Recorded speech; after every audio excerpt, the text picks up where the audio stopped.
Maya pahabak kaya kayo kabalin. Ini po, wala tayong pasok ngayon kaya mamimipi tayo. Pag namimipi si Apon Daling, hindi ko na pinapapipi Parang yan. may naamoy ako hindi Kasi maganda. malaki na ako. Bakit ko pa siya papapipi sa kanya, di ba? Matanda na ako. Lahat ng gawain sa bahay, balo ko. Oh, kung hindi mo alam yung gawain sa bahay, matulog ka na lang.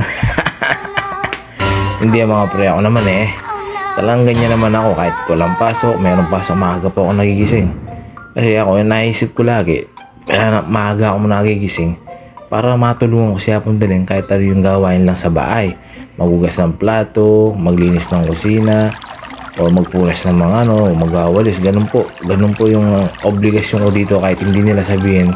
Pag maaga naman ako magigising, at saka yung oras naman yung pasok, tutulong ako kay Hapon Daling. Si Hapon Daling, dapat hindi na pinapagod dyan Dapat si Hapon Daling yung nakaloklok na, tapos marami salapin, naka-gold na. Mga tita ko. Kaso hindi mo mapapaloklok yung apo ko. Tatayo talaga yan. Ganyan yan, tingnan mo. Kakagaling lang po niya magwalis niyan. O pag nagwalis, yung mga basura, ako din niya, tatapon niya doon sa likod. O, kakasunog lang, tingnan mo, magugas na ng plato. Tsaka yung mga kaldero. Ganyan yung apo kong Daling, mga pre. Hindi mo mapapaloklok yan. Hindi mo tatayo yan. Tsaka bilib ako sa apo ko na yan, si Hapon Daling. Magkakasakit man yan. Sarili niya yung tutulungan niya, mga pre, hindi siya magpapadala sa ospital. Alam niya kung anong gagawin niya sa sarili niya. Kaya bilib na bilib ako sa kanya Di ba, yung iba na mamatanda, hindi ko naman po minsan pag nagkakasakit po sila, di ba, agad-agad dinadala sa ospital, yung inom ng gamot. Hindi, si Apo kong Daling, mga gamot niyan, yung mga gamot na alaman. Alam niya kung ano yung inumin niya, papakulo niya, ganyan na po kong Daling, mga pre. Kaya siguro ang lakas-lakas niya. Saka nagpapasalamat din ng mga sa mahal na Panginoon natin. Malakas pa yung lolo ko, lola, na hindi siya nagkakasakit. Yun ang laging hiling ko rin. Na kahit hindi ko naman nakikita sa mga apo niya o anak niya, yung laging hiling naman yun. Ganun din, nang maging malakas siya, tsaka kasama pa namin siya matagal. Lalo na pang birthday niya, ganyan. Si apo ko, may pera yan, hindi mo rin siya masisisi. Kasi hindi kanya pahabayaan sa pagkain, lalo yung mga apo, yung mga pinsan ng mga bata. Sina Amara, Sam, Kian, Makmak, Angel. Siyempre, maghihingi ng pera yan.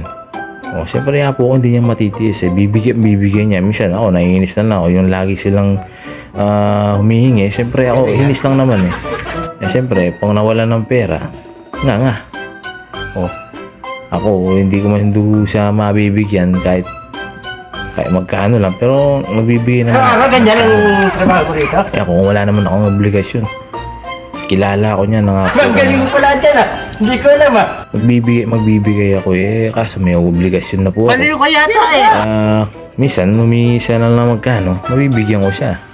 Pag meron naman ako hindi ko naman siya pababayaan. Yung apo ko basta pagka hindi niya pababayaan, pupunta ng tindahan niya kina Sexing LB, kina sa mga lobo, bibili yan o mangungutang. Nagpapasalamat din naman kami sa mga nagpapautang. Pinapautang si Hapon Daling. Binabayaran naman niya. Tsaka, ang dami niya nakabro dapat. Siyempre, di mo naman, kahit nasabihin mo nagpapadala ng mga yun, may binabayaran din. Pero matatapos din yan ang pambabayad na yan. Mahalaga, okay lang sila. Pag nangangailangan tayo, meron tayo. Yung meron tayong malalapitan. Hindi naman yung mayaman ka, kung nangangailangan ka, meron di. Sakto lang. Yun ang bigay ng mahal na Panginoon sa atin Ako yun din naman ang hiling ko na kung nangangailangan, meron. Diba? Saka yung masarap yung nagkakasundong pamilya. Nagmamahalan kayo, hindi mo iparandam sa kanila na mahal mo sila. Pero sa sarili mo, alam mo. Diba? Lalo pang nagja-jamming kaming inuman, ganyan, yung mga tito ko. Ako, totoo niyan. Kahit araw-araw uminom, tsaka pag may okasyon, gusto kasama sila Kasi totoo, masaya kasama yung mga tito ko. Mga pinsan ko. Mga tita ko. Diba? Nung nagsalo-salo kayo sa isang lamesa, nagkikwentuhan, tawanan. Diba mga pre, sarap ng ganun Kaya ako, sinabi ko naman sa sarili ko, kaya wala na yung papa ko, sina lola ko, lolo. Sinabi ko naman sa sarili ko, kahit ganito lang ako kahit matanda na ako, huli man ng lahat. Sabi nga ako, nagpapasalamat ako, buhay pa ako. Malakas yung mga kapatid ko, pamilya ko. Ang lagi ko na lang pinapalangin, talagang sana matupad yung pangarap ko sa kanila na makabili ng sarili lupa, makapagpatayo ng bahay para makasama ang pamilya ko. Ganoon lang tayo mga pre, mahalin natin ang pamilya natin, lalo ng mga magulang natin at lolo, lola. Diba? Mahalin natin, maging masaya lang tayo, positive lang tayo lagi. Kung may problema lang, pag-usapan natin. Kung meron tayo, tumulong tayo, magtulungan. Ganun lang yung mga pre.